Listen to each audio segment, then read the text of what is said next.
Dərsimiz feilin təsriflənməyən formalarıdır. Feilin təsriflənməyən formalarına məsdər, feili sifət, feili bağlama aiddir. Ümumiyyətcə, təsriflənməyən forma nədir? Təsriflənməyən forma, yadınızda saxlayın inşallah, şəxsə və kəmiyyətə görə dəyişə bilməyən formalardır. Ona görə biz buna təsriflənməyən formalar deyirik. Nə deməkdir şəxsə görə dəyişə bilməmək? Məsələn, götürəm məsdər oxumaq. Oxumaq sözünü götürürəm. Biz onu şəxsə görə dəyişə bilmərik. Məsələn, mən oxumaq, sən oxumaq, o oxumaq, biz oxumaq deyə bilmərik. Ona görə də feilin təsriflənməyən formalarına deyirik ki, şəxsə və kəmiyyətə görə dəyişə bilmir. Keçək məsdərə.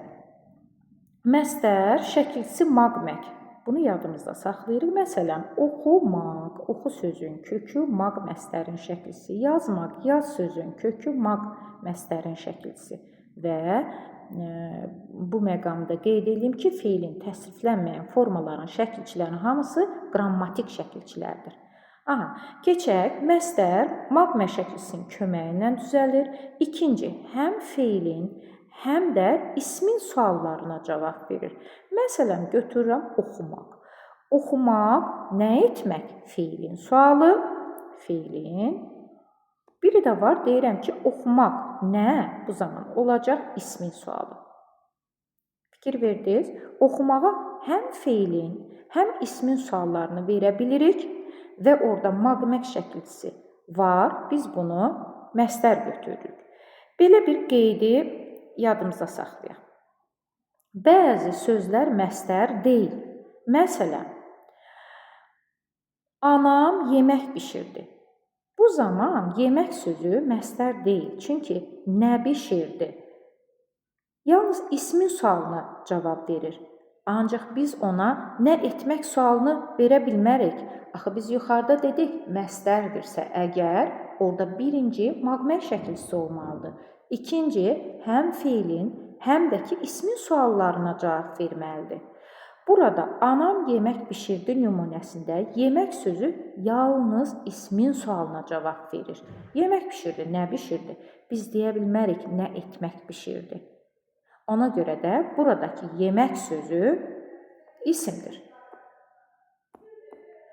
Məsələn, deyirəm ki, çox yemək, məsələn, ziyandır. Burada yemək sözü məsdərdir. Çünki nə ziyandır? Fikir verin, nə sualına cavab verdi? İsmin sualına cavab verdi. Biri də var ki, nə etmək ziyandır? Yemək ziyandır. Həm də feilin sualına cavab verdi. Deməli, bu nümunədə yemək sözü məsdərdir. Amma mənim qeyd etdiyim birinci nümunədə isə yemək sözü isimdir. İkinci nümunə. Deyirəm ki, anam yumaq aldı. Yumaq bilirsinizmi? Belə ip topası olur, yəqin görmüsünüz. Belə bir ip topası, yumaq. Biz ondan, məsələn, əşyalar, müxtəlif geyim növləri toxuyuruq. Bunun adı da yumaqdır. Deyirəm ki, anam yumaq aldı. Nə aldı? Bu da isimdir uşaqlar. Məsdər deyil. Çünki buradakı yumaq sözünə biz nə etmək sualını verə bilmirik. Bir də var ki, deyirəm, paltarları çox yumaq ziyandır. Burada yumaq sözü isə məsdərdir. Çünki paltarları çox yumaq ziyandır. Nə ziyandır? Fikir verin, nə sualını verə bildim. Bir də deyirəm ki, paltarları yumaq ziyandır, nə etmək ziyandır. Deməli, həm nə etmək sualını verə bildiyim üçün paltarları yumaq ziyandır. Burada yumaq sözü məsdərdir. Amma mənim qeyd etdiyim nümunədə anam yumaq aldı. Bu nümunədə yumaq sözü yalnız nə sualına cavab verdiyi üçün olacaq isim. Məsdər barəsində bu qədər. Keçək feili sifətimizə. Feili sifətin şəkilçiləri an üstü 2, mış üstü 2, dığım üstü 2, acaq üstü 2, ası üstü 2, malı üstü 2, mış üstü 4. Bu şəkilçiləri əzbərləmək lazımdır mütləq şəkildə. Keçək, feili sifət nədir? Feili sifət həm feilin, həm sifətin suallarına cavab verir. Məsələn, deyirəm oxuyan. əvvəlcə biz bunun şəkilçisini axtarmalıyıq. Oxu kök, y bitişdirici an. Fikir verin, an fiili sifətin şəkilçisi var. İndi biz bura birinci fiili sifətin şəkilçisini tapandan sonra ikinci biz buna sual verməliyik. Görək həm fiilin, həm sifətin sualına cavab verirmi? Oxuyan nə edən? Oxuyan hansı? Deməli, həm fiilin, həm sifətin sualına cavab verir və burada an şəkilçisi iştirak edir. Biz buna fiili sifət deyirik. İkinci nümunədə oxuduğum. Nə etməliyik? Biz baxmaq istəyirik ki, fiili sifətli ya yox. Birinci növbədə biz onu şəkilçisini görürük. Baxaq varmı? Oxu kök,duğum, fiili sifətin şəkilçisi var. Baxın,duğum. Fiili sifətin şəkilçisi oldu. İndi biz buna sual verməliyik. Oxuduğum nə etdiyim fiilin sualı, oxuduğum hansı, məsələn, oxuduğum kitab, hansı kitab, oxuduğum kitab, nə etdiyim kitab, fikir verin, həm fiilin, həm sifətin suallarına cavab verdiyi üçün və dığım şəkilçisi iştirak elədiyi üçün biz bunu götürürük fiili sifət. Bir neçə şəkilçi var, məsələn, mışdı, baxın, burada. Mışdı.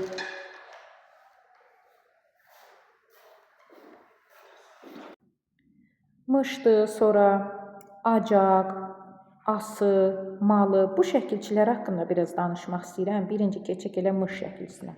Mış şəkilçisi uşaqlar. Mış şəkilçisi həm fiili sifətin şəkilçisi olur, həm imiş hissəciyin olur, həm də keçmiş zamanın şəkilçisi olur. Necə fərqləndirəcəyik? Məsələn, deyirəm ki, oxumuş insan. Burada mış bizi fikirləşdirir ki, görəsən bu fiili sifətdir, yoxsa keçmiş zaman şəkilçisidir. Nə etməliyəm? Fiili sifətsə, həm fiilin, həm sifətin suallarını verməliyəm. Oxumuş insan, nə etmiş insan, hansı insan? Hər iki nitq hissəsinin sualına cavab verdiyi üçün biz bunu fiili sifət götürürük. Keçək ikinci nümunəyə. O oxuyurmuş. Burada muş imişin hissəciyidir. Çünki mən həm fiilin, həm sifətin sualını verə bilmirəm ki, mən onu fiili sifət götürüm. Baxaq, oxuyurmuş, nə edirmiş? Fiilin sualını verdim. Oxuyurmuş hansı? Deyə bilmirəm. Deməli, burada muş fiili sifətin şəkilçisi deyil. İmişin hissəciyidir. Məsələn, baxaq, oxuyurmuş, yəni oxuyur imiş. İmiş şəklində ayıra bilirəmsə, bu imişin hissəciyidir. Keçək digər nümunəyə. O oxumuşdu. Bizə maraqlıdır. Buradakı muş fiili sifətin şəkilçisidir, yoxsa keçmiş zaman şəkilçisidir? Neyinirik? Sual veririk. Oxumuşdu. Nə etmişdi? Aha, fiilin sualına cavab verdi. Ancaq sifətin sualına cavab verə bilmir. Ona görə də biz bunu yalnız keçmiş zaman şəkilçisi götürməliyik. İndi aşağı sinif şagirdləri fiilin sadə şəkilləri keçmədiyi üçün siz bunu yalnız feil götürəcəksiniz. Yalnız feil deyəcəksiniz. Oxumuşdu. Nə etmişdi? Yalnız nə etmişdi sualına cavab verir. Sifətin sualına cavab verə bilmir.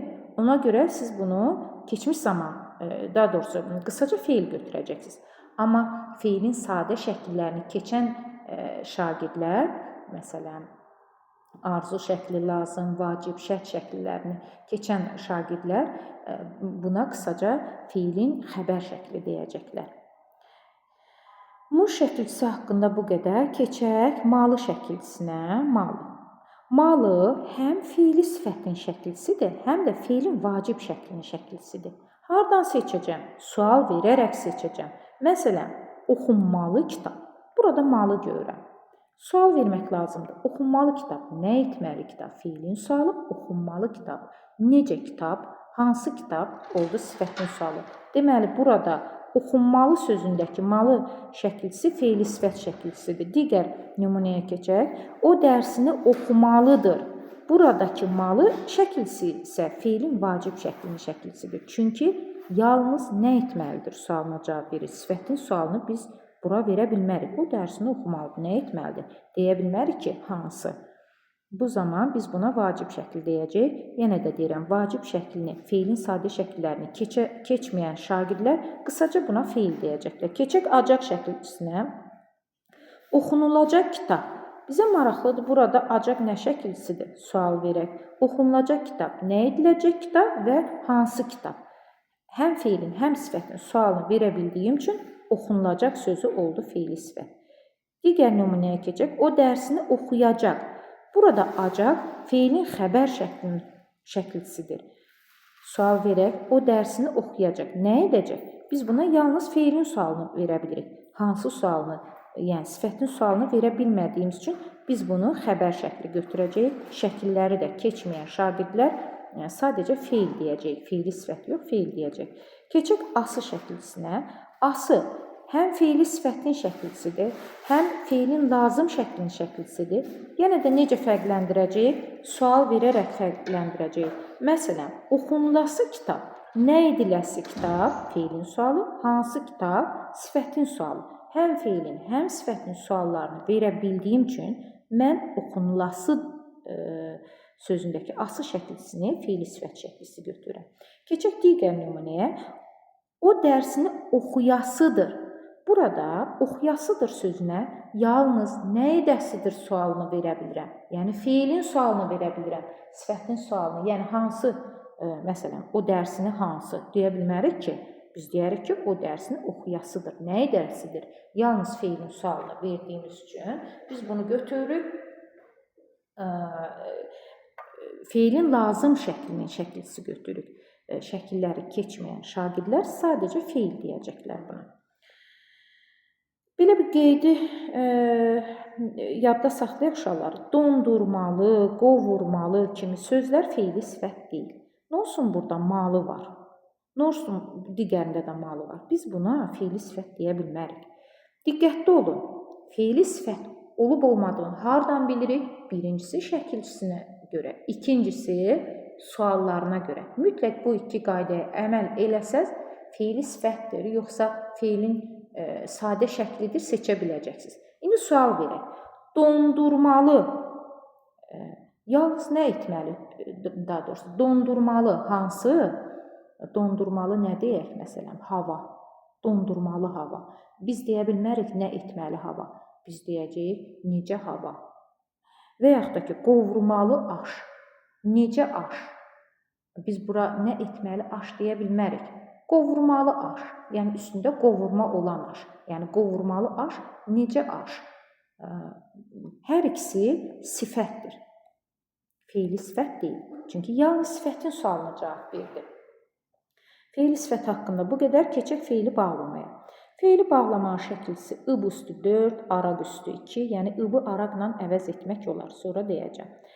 A, madan üstü 2, armaz, dıqca, ınca, arkən, dıqda, anda və mış şəkilçiləri, mış üstü 4 feili bağlamanın şəkilçiləridir.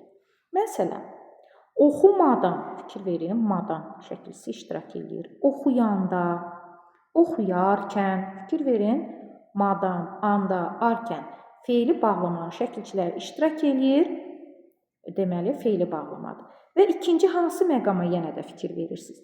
Əgər feili bağlamadırsa, bir, şəkilçisi iştirak eləməlidir. İkinci, həm feilin, həm də zərfin suallarına cavab verəcək.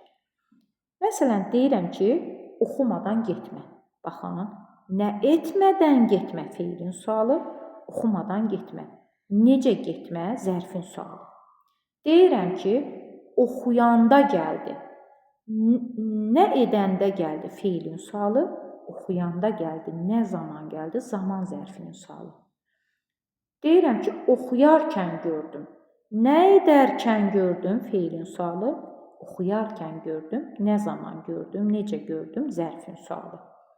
Başa düşdünüz? Digər nümunələr şifahi şəkildə deyəcəm. Məsələn, oxuduqda gördüm. Nə etdikdə gördüm və yaxud da ki, necə gördüm. Həm feilin, həm zərfin suallarını verə bildik. Keçək, məsəl üçün, oxuyar, oxumaz gəldi. Nə edər, nə etməz gəldi və nə zaman gəldi. Məsələn, oxuya-oxuya məsəl üçün, oxuya-oxuya gəldi. Məsələn, o mahnı oxuya-oxuya gəldi. Nə edə gəldi və necə gəldi. Həm feilin, həm zərfin sualına cavab verir.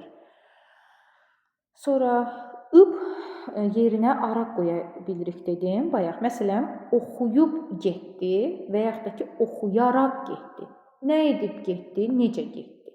Nə edərək getdi, necə getdi? Fikir verirsinizsə, deməli, fe'l bağlamanı da tapmaq üçün biz buna birinci sual verməliyik. Həm fe'lin, həm zərfin sualına cavab verirsə və ikinci şəkilçisi də iştirak edirsə, baxın gördüyümüz bu şəkilçilər iştirak edirsə, biz bunu fe'li bağlama götürəcəyik. Keçək mış şəkilçisi fikir verdinizsə, uşaqlar, baxın mış şəkilçisinə. Mış şəkilçisi həm fe'li bağlamada var, baxın bura, fe'li bağlamada. Həm də fe'li sifətdə var, baxın bura. Aha.